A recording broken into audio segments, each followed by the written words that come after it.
Let's talk about it.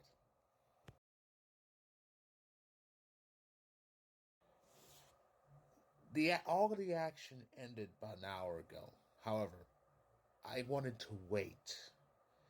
I wanted to wait until I was completely calm and not so worked up to talk about this because too many things about this pissed me off. Number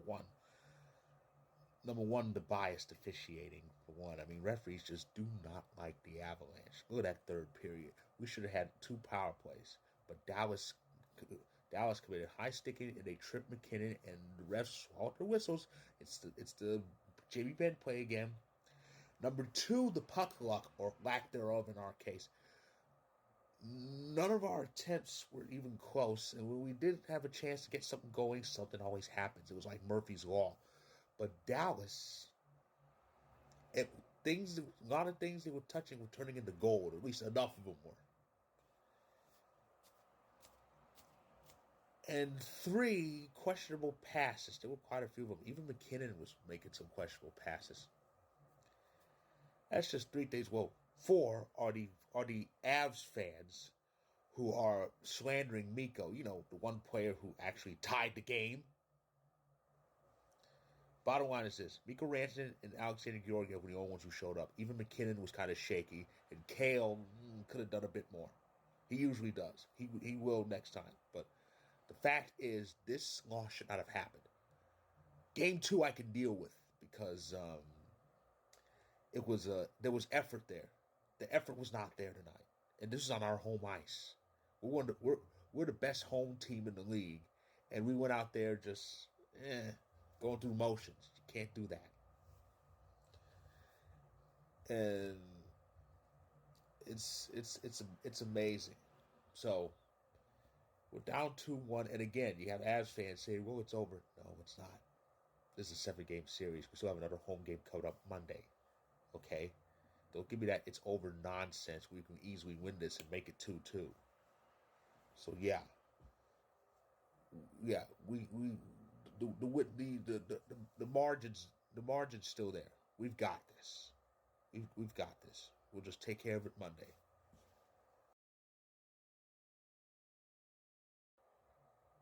Wow. So 16-0 is not going to happen. Not that anybody thought it would, but imagine that though. What a way! Would have been a hell of a way to break the President's Trophy curse. Not only winning the cup, but running the table 16 straight. But yeah. So Carolina did stay alive. It was by the skin of their teeth, but they did stay alive. It didn't. It looked like we would get overtime again in this series. It would have been three. It would have been three games in a row in this series if overtime happened. Ironically, it was an ex-Ranger who decided to end it. Brady Shea scored on the power play late with about 3 minutes and some change left, and all of a sudden we have we don't have a series, but there's some life in Carolina. Um, Igor, it was a rare outing for Igor. Igor did not have a good game.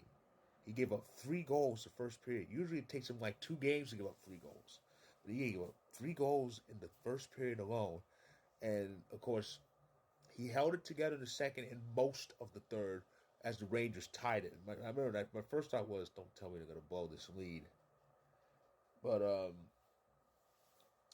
they managed to, Carolina managed to get going and they broke the brooms. Now, though, they got to go back to MSG and try to stay alive again.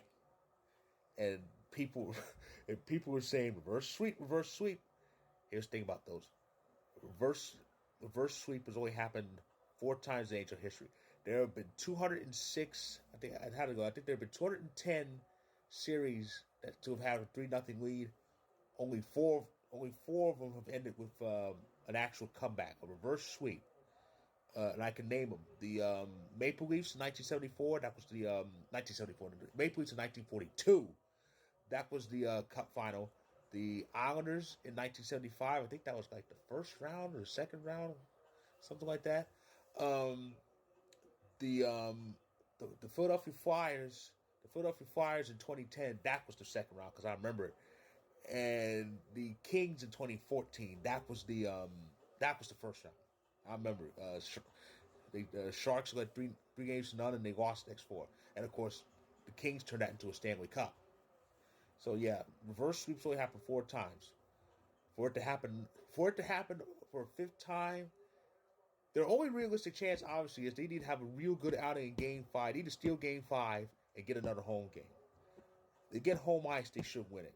But let's just take it. They'll have to take it one game at a time. So that is my recap of tonight's action. Now here's what's in store for us hockey fans tomorrow.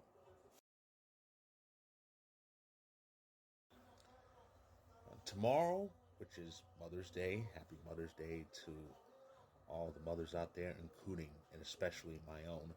Um, Tomorrow we have Game 4 in the Atlantic between the Bruins and the Panthers. The Panthers lead that series 2-1. And we have Game 3 in the Pacific, the Canadian series, which with the scene shifting to Edmonton. That series is even after that overtime win. So that's going to be good. So that is my recap of day number 22. Wow. Day number 22 of this year's playoffs. If you like this video, click the like button. If you're on YouTube, click subscribe if you want more. If you're on TikTok, feel free to hit that follow button. And again, this is not the first time we've trailed in a series in this year's playoffs. We trailed 1-0 against Winnipeg. What happened there? I'm just saying. So, that is my recap of tonight's action. I'll be back tomorrow to recap those two games. So stay tuned.